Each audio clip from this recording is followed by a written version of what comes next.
Morning students, आज हम बात करेंगे पोस्ट ट्रांसक्रिप्शनल प्रोसेस के बारे में। ठीक है, post transcriptional process means after transcriptional processes, transcription के बाद होने वाली प्रोसेसेस क्या है।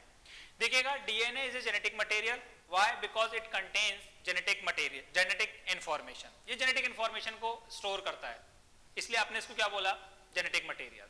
अब ये जो जेनेटिक इंफॉर्मेशन है ट्रांसक्रिप्शन प्रोसेस के थ्रू ट्रांसफर होगा या फिर कॉपी होगा आरएनए के पास। ट्रांसक्रिप्शन प्रोसेस के through 3 type of RNA form होते हैं। First one is rRNA, second one is mRNA, third one is tRNA. 3 type of rRNA form होते हैं। बट जो जेनेटिक इंफॉर्मेशन है वो जो ट्रांसफर होती है वो किसके पास होती है बेटा? एमआरएनए के पास। ओनली एमआरएनए के पास। तो only mRNA contains genetic information. कहां से आया, किस प्रोसेस के थ्रू आया? ट्रांसक्रिप्शन प्रोसेस के थ्रू। अब देखिएगा, आपके पास 2 टाइप ऑफ ऑर्गेनिजम्स हैं। First one is eukaryotic and second one is prokaryotes. अब आप बात करिए बेटा किसकी? प्रोकैरियोटिक डीएनए की।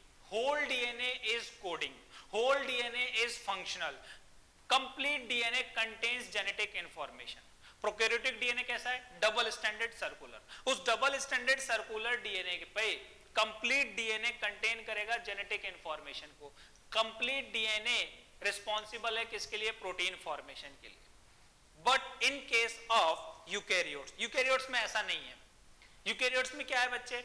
यस, वहां पर डीएनए का कुछ पार्ट कैसा है? कोडिंग, और कुछ पार्ट कैसा है? Non coding.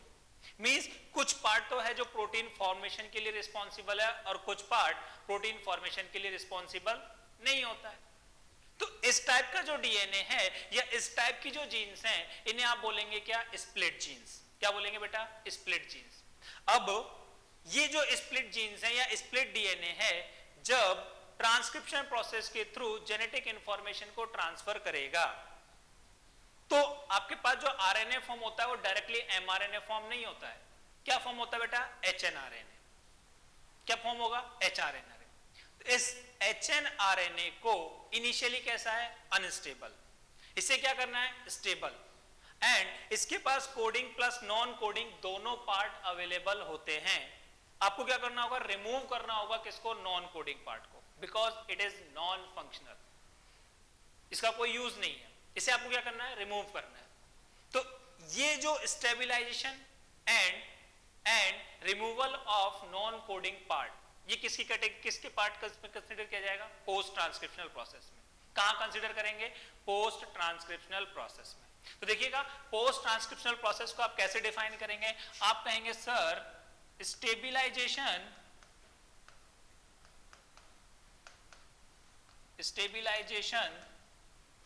and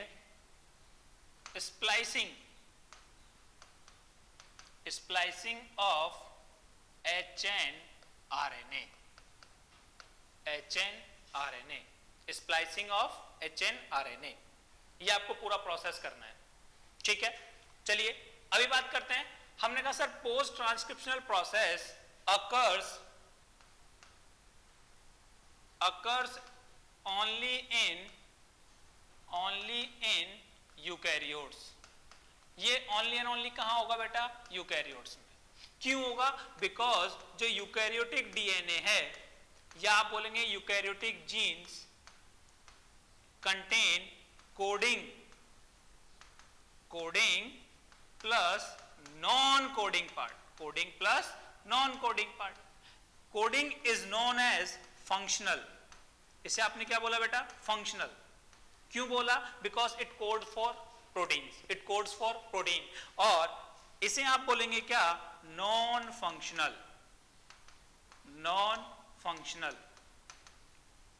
क्यों? क्योंकि ये प्रोटीन को कोड नहीं करेगा। देखिएगा, एनसीईआरटी इसके लिए टर्म यूज करती है बेटा क्या? एक्सॉन्स। क्या टर्म यूज करती है बेटा? एक्सॉन्स। एंड नॉन कोडिंग के लिए जो टर्म यूज करते हैं वो क्या है बेटा? इंट्रॉन्स। क्या है बच्चे? इंट्रॉन। तो यूकैरियोटिक डीएनए में एक्सॉन्स भी हैं और इंट्रॉन्स भी हैं, तो ये जो नॉन कोडिंग पार्ट है इसे हमें क्या करना है? रिमूव करना है। इसी को आप क्या बोलेंगे? Post transcriptional process. चलिएगा नेक्स्ट हम बात करें, एक इंपॉर्टेंट पॉइंट आप ये भी बोल सकते हो कि post transcriptional processes absent in prokaryotes. ये प्रोकैरियोट्स में क्या है बेटा, एब्सेंट है। रीजन आपको बता चुके हैं क्यों, whole DNA is coding, complete DNA कैसा है, कोडिंग, तो वहां हमें प्रॉब्लम नहीं है, वह रिक्वायरमेंट नहीं है पोस्ट ट्रांसक्रिप्शनल प्रोसेसेस की। चलिएगा नेक्स्ट हम बात करते हैं बेटा किसकी, साइट। नेक्स्ट इंपॉर्टेंट पॉइंट है site of post transcriptional processes. देखिएगा आपके पास 3 टर्म्स हैं, फर्स्ट रेप्लिकेशन, सेकंड ट्रांसक्रिप्शन और थर्ड है आपके पास क्या, ट्रांसलेशन। उसमें एक और ऐड कर लीजिएगा, पोस्ट ट्रांसक्रिप्शनल प्रोसेसेस। तो देखिएगा replication, transcription and post transcriptional processes, ये तीनों कहां होती है बेटा, न्यूक्लियस में। कहां होगी बेटा, न्यूक्लियस में। लेकिन अगर अपन बात करें किसकी, ट्रांसलेशन की, ट्रांसलेशन मींस प्रोटीन सिंथेसिस, वो कहां अकर होता है, वो अकर होता है बेटा यस साइटोप्लाज्म। कहां बेटा, साइटोप्लाज्म में। देखिए कंप्लीट मशीनरी की अगर बात करें, complete machinery for protein synthesis are found in cytoplasm. कहां अवेलेबल है, साइटोप्लाज्म में। आपका डीएनए कहां अवेलेबल है, न्यूक्लियस में। एमआरएनए का फॉर्मेशन कहां होगा, न्यूक्लियस में। तो इस एमआरएनए को जाना होगा कहां पर, साइटोप्लाज्म में, क्योंकि प्रोटीन सिंथेसिस के लिए रिक्वायरमेंट होगी किसकी, एमआरएनए की। तो अगर एमआरएनए के पास इंट्रॉन्स हैं, अगर एमआरएनए के पास इंट्रॉन्स प्रेजेंट हैं, तो बेटा ये मूव नहीं कर सकता from nucleus to cytoplasm, so we have to remove these introns, हमें रिमूव करना होगा, ठीक है। और रिमूव करने का जो प्रोसेस है वो कंसीडर करेंगे बेटा किसमें, पोस्ट ट्रांसक्रिप्शनल प्रोसेस में। कहां कंसीडर करेंगे, पोस्ट ट्रांसक्रिप्शनल प्रोसेस में। चलिएगा तो आपने कहा साइट, तो आप कहेंगे सर साइट क्या होगा बेटा, यस न्यूक्लियस, क्लियर है सबको। चलिए आगे हम बात करेंगे बेटा किसकी, आपने कहा सर पोस्ट ट्रांसक्रिप्शनल प्रोसेस में, आपने कहा sir stabilisation and splicing of hnRNA. तो हम फर्स्ट बात करेंगे क्या, स्टेबिलाईजेशन। देखिएगा स्टेबिलाईजेशन के लिए आप कहेंगे स्टेबिलाईजेशन ऑफ एचएनआरएनए। इसमें आपके पास 2 स्टेप्स है, 2 steps. First one is capping,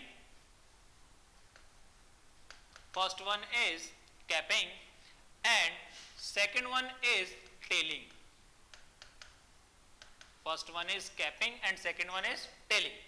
in 2 steps की हेल्प से हम क्या करेंगे, एचएनआरएनए को स्टेबल करेंगे। तो चलिए प्रोसेस स्टार्ट करते हैं। इनिशियली अज्यूम कीजिए ये आपके पास क्या है बेटा, एक double standard linear DNA. Eukaryotic DNA की आप बात करेंगे तो eukaryotic DNA, double standard linear DNA and both strands are complementary and anti-parallel to each other। anti-parallel का क्या मतलब है, अगर यहाँ 3 प्राइम है तो यहाँ क्या होगा 5 प्राइम, और अगर यहाँ 5 प्राइम है तो यहाँ क्या होगा बेटा 3 प्राइम। कॉम्प्लीमेंट्री का मीनिंग आप जानते ही हो, अगर यहाँ पर बेटा एडेनिन है तो यहाँ क्या होगा बेटा थाइमिन, उसकी रिक्वायरमेंट हमें नहीं है। चलिए अभी हम क्या बोल रहे हैं, आप सर यूकैरियोटिक डीएनए की बात कर रहे हो, और eukaryotic DNA coding, non coding, coding, non coding part, ये कंप्लीट डीएनए है। इसमें coding, non coding, coding, non coding, coding, non coding, alternative manner में अरेंज है, देखिएगा जब ट्रांसक्रिप्शन का प्रोसेस होगा तो थ्रू ट्रांसक्रिप्शन फॉर्मेशन होगा बेटा किसका, आरएनए का।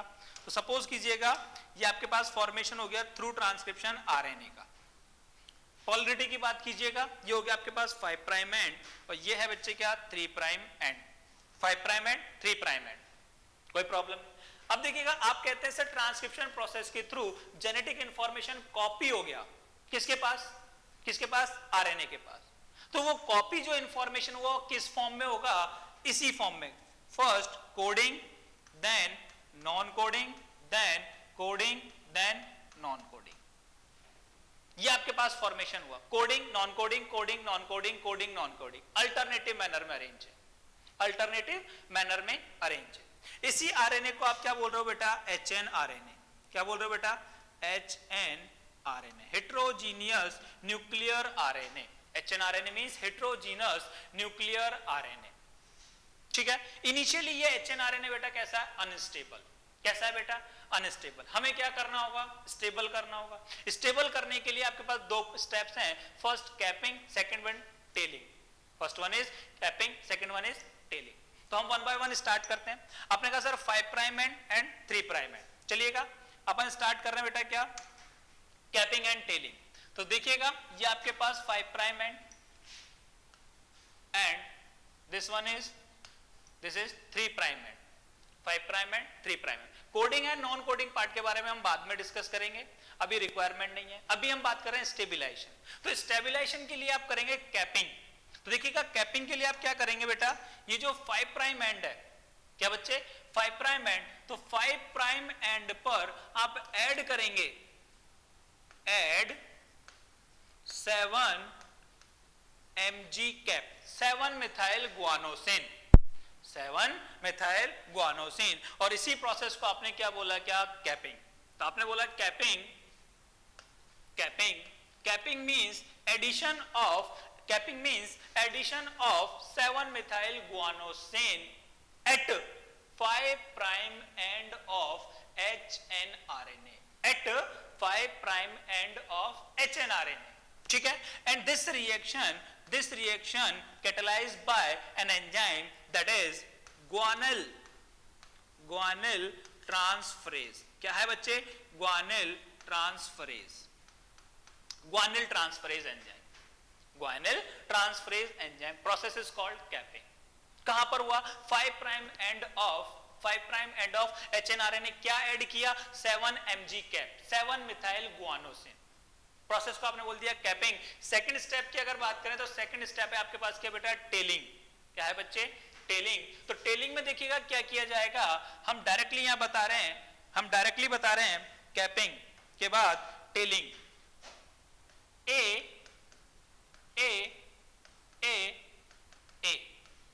ए मींस एडिनाइलिक एसिड न्यूक्लियोटाइड। ए क्या है, एक न्यूक्लियोटाइड नेम एडिनाइलिक एसिड। कितने molecules, around 200 to 300 molecules, around 200 to 300 molecules at 3 prime end of HNRNA। 3 prime end of HNRNA पर एडिनाइलिक एसिड के अराउंड 200 से 300 मॉलिक्यूल्स को ऐड करेंगे and process is called telling, process is called telling. और ये जो 200 से 300 मॉलिक्यूल्स हैं, इसी को आप क्या बोल देंगे बेटा, क्या, टेल। क्या बोलेंगे, टेल। क्लियर है, and this reaction is catalyzed by an enzyme that is poly A polymerase,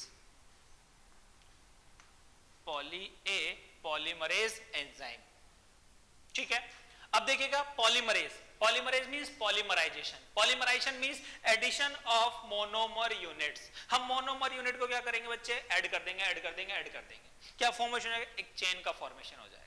किसका फॉर्मेशन हो जाएगा, चेन का फॉर्मेशन। सेम प्रोसेस आपने किया है ट्रांसक्रिप्शन एंड रेप्लिकेशन में। देखिएगा जरा, हम थोड़ा सा रिवाइज करेंगे, 2 मिनट।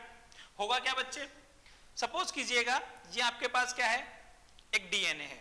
ये डीएनए आपने कहा sir A T G C and G। अब आप जब न्यू चेन का फॉर्मेशन कर रहे हैं, जब आप न्यू चेन का फॉर्मेशन करेंगे तो कैसे होगा बेटा, A के सामने आप प्लेस करेंगे किसको, T को सामने प्लेस करेंगे A को, C के सामने प्लेस करेंगे G को, G के सामने प्लेस करेंगे किसको, C को। आपने न्यू चेन का फॉर्मेशन किया, पॉलीमराइजेशन किया। रिस्पॉन्सिबल कौन है, डीएनए पॉलीमरेज है। देखिएगा यहां polymerase enzyme, DNA polymerase enzyme को पॉलीमराइजेशन करने के लिए इस स्ट्रैंड की रिक्वायरमेंट है, इस बेस की रिक्वायरमेंट है। इस बेस को आप क्या बोलते हो बेटा, टेम्पलेट। तो डीएनए पॉलीमरेज और RNA polymerase both enzymes required a template or base for polymerization। उन्हें पॉलीमराइजेशन के लिए टेम्पलेट और एक बेस की रिक्वायरमेंट है। But poly A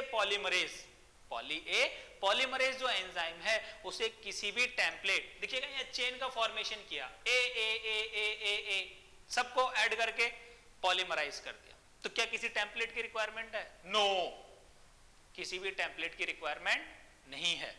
it means इनका जो वर्किंग मेथड है वो कैसे काम करेगा बेटा? टेम्पलेट इंडिपेंडेंट मैनर में। तो आप बोलेंगे sir template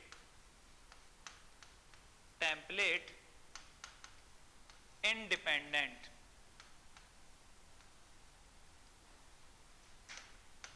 template independent manner में काम करेगा।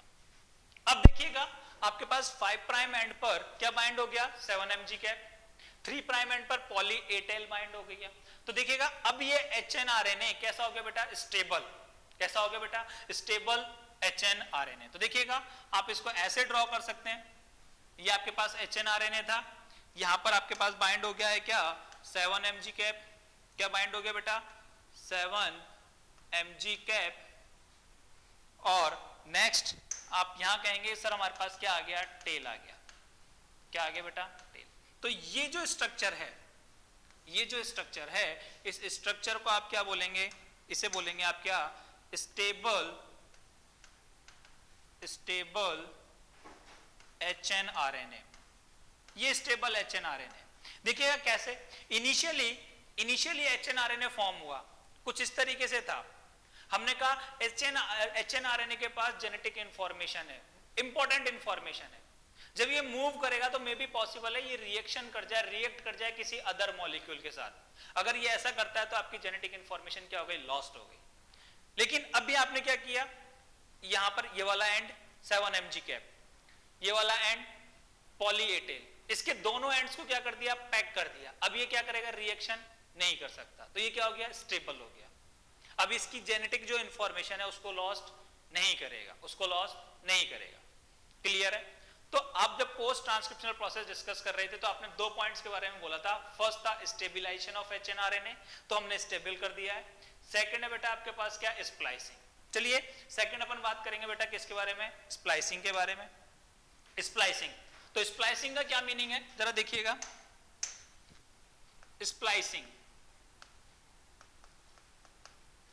Splicing means removal of introns and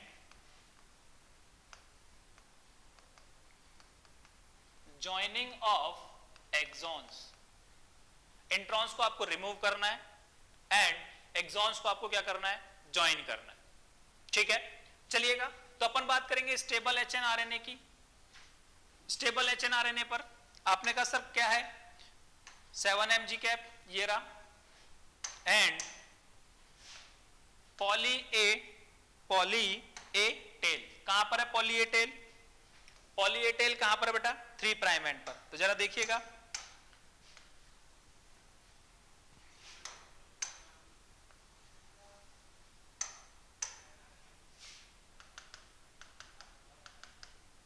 ये 3 प्राइम एंड 5 प्राइम एंड। ठीक है, अभी हम बात करेंगे। आपने कहा सर इस HNRNA पर coding non coding part alternative manner में अरेंज है। जरा देखिएगा, coding non coding alternative manner. हमें इन नॉन कोडिंग पार्ट्स को रिमूव करना है। आप ये भी कह सकते हो exons, introns, exons, introns, exon, alternative manner में। क्लियर है? चलिएगा यहां पर रिमूव करने के लिए या स्प्लाइसिंग प्रोसेस के लिए आपके पास एक एंजाइम कॉम्प्लेक्स है। एंजाइम कॉम्प्लेक्स मींस बहुत सारे एंजाइम्स एंड प्रोटीन्स अवेलेबल है, और वो कॉम्प्लेक्स है आपके पास कौन सा? Spliceosome complex. स्प्लाइसियोसोम